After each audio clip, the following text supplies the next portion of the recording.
Hi everyone, welcome to In Vitro Insights. मैं आपका host Shubham प्रतीक महानंद। आज हम इस वीडियो में बात करेंगे कि जो इंडिया में लेबोरेटरीज होता है, पैथ लैब होते हैं, कितने तरीके के ऑपरेशंस लेबोरेटरीज बन सकता है। इसको हम चार टाइप में डिवाइड करेंगे। फर्स्ट इज दैट जिनके पास रिसोर्सेस है, जिनके पास मिनिमम रिसोर्सेस है, जिनके पास रिसोर्सेस है, जिनके पास अल्टीमेट रिसोर्सेस है। And last one is that जिनके पास एक चैनलाइज्ड है, उस चीज रिसोर्स को कैसे चैनलाइज कर सकते हैं। फर्स्ट है, अगर आप नए हो, स्टूडेंट हो, आपने अभी भी पास आउट किया है, तो आप चाहते हो कि अपना लैब रन करना, तो आपके पास इनिशियल्स में कोई बजट्स नहीं होगा या कुछ इन्वेस्टमेंट नहीं होगा, जैसे कि इंस्ट्रूमेंट में आप इन्वेस्ट करो, तो फॉर दैट आप किसी भी बड़े B2B मॉडल या किसी भी कॉर्पोरेट अकाउंट का फ्रेंचाइजी ले सकते हैं, राइट। जिससे कि आपका क्रेडिबिलिटी क्रिएट होगा। धीरे धीरे मार्केट में आप अपना रिपोर्ट रिलीज करेंगे। जब रिपोर्ट रिलीज करेंगे तो अगर एक्यूरेसी अच्छा है तो लोग आपको जानेंगे। जब आपको जानेंगे देन आप अपना इन्वेस्टमेंट छोटा मोटा इन्वेस्ट करके एक बेसिक्स इंस्ट्रूमेंट आप प्लान कर सकते हैं। द सेकंड इज दैट जिनके पास ऑलरेडी कर चुके हैं मिनिमम रिसोर्सेज के साथ सैंपल कलेक्ट करके किसी को आउटसोर्स करना, ठीक है।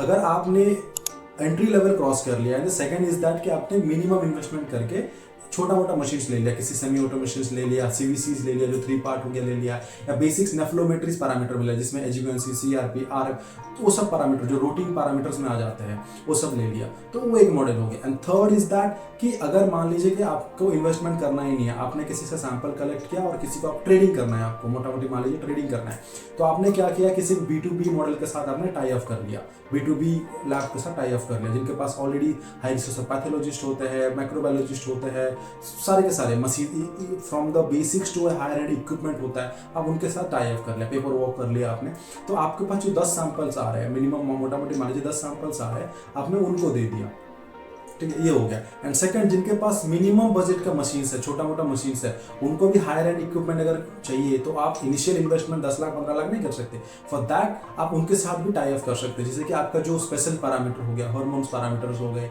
जैसे कार्डियक पैनल्स हो गया या गाइनिक्स पैरामीटर्स हो गए, ठीक है, वो सब पैरामीटर्स के लिए आपको आउटसोर्स करना पड़ेगा। तो मैंने उसको तीन मॉडल बताया। फर्स्ट इज दैट कि आप फ्रेंचाइजी किसी के साथ ले सकते हैं, या किसी को आप फ्रेंचाइजी नहीं भी किसी के टैगलाइन ना लेकर खुद का नाम से भी आप अपना लैब शुरू करके अपना सैंपल फुल सैंपल जितना भी है कुछ भी नहीं लगा के आपने आगे भेज दिया। And second is that basics instrument आपके पास है, आपने जो बेसिक्स इंस्ट्रूमेंट का जो रूटीन पैरामीटर है आपने वो लगाया, और जो स्पेशल पैरामीटर है आपने उसको आउटसोर्स कर दिया। And third is that B2B model. B2B model क्या होता है कि वो डायरेक्ट एंड यूजर को टारगेट करने से अच्छा वो B2B मॉडल जो हॉस्पिटल्स है और या कोई लेबोरेटरीज है जिनके पास हाई एंड प्रोडक्ट नहीं है, हाई एंड इक्विपमेंट्स नहीं है, फुल फ्लैश इक्विपमेंट नहीं है और कोई स्पेशल पैरामीटर करने के लिए नहीं है, तो आप उनको टारगेट करते हैं।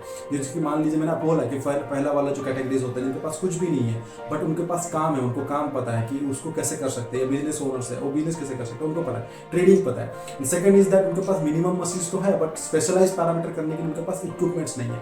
फॉर दैट आप उन्होंने B2B मॉडल उनको भी टारगेट करता है। सेकंड ओनली वो थर्ड इनको टारगेट करते हैं हॉस्पिटल्स को। हॉस्पिटल्स में क्या होता है ना, कभी कभी हायर एंड फ्लूज प्लान नहीं सकते, क्योंकि हॉस्पिटल्स में हॉस्पिटल एक बड़ा चेंज होता है, बहुत सारी चीज़ें उसमें इंक्लूड होता है, हॉस्पिटलिटीज होती है, आप उनका फार्मा इंक्लूड कर लीजिए, लेबोरेटरीज इंक्लूड कर लीजिए, रेडियोलॉजिस्ट इंक्लूड कर लिए, तो उनका पूरा सर्विसेज देना होता है। मान लीजिए कि अगर लेबोरेटरी सर्विसेज आप पूरा फुल फ्लेज मैन पावर का कॉस्टिंग ऐड नहीं करना चाहते बट आपका थोड़ा बहुत पैसा है, तो आप जो रूटीन पैरामीटर आप वहाँ कर सकते हो करिए, नहीं तो आप B2B मॉडल के साथ उनके साथ ज्वाइन करिए ताकि वो आपका पैरामीटर सारे रिपोर्ट रिलीज कर सके टाइम टू टाइम और उनका टेट भी कम रखे।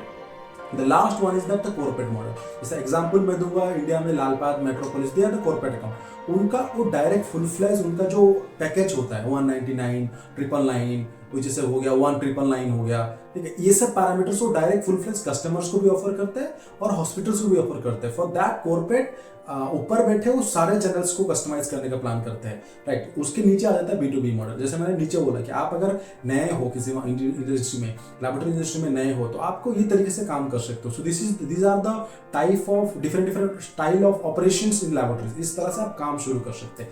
If you like this video please do like, comment and let me know in the comment section कि आपको लैब में कैसे रन करना है, एंड कमेंट में मुझे जरूर बताएं कि अभी आप कैसे ऑपरेशंस कर रहे हैं। Thank you.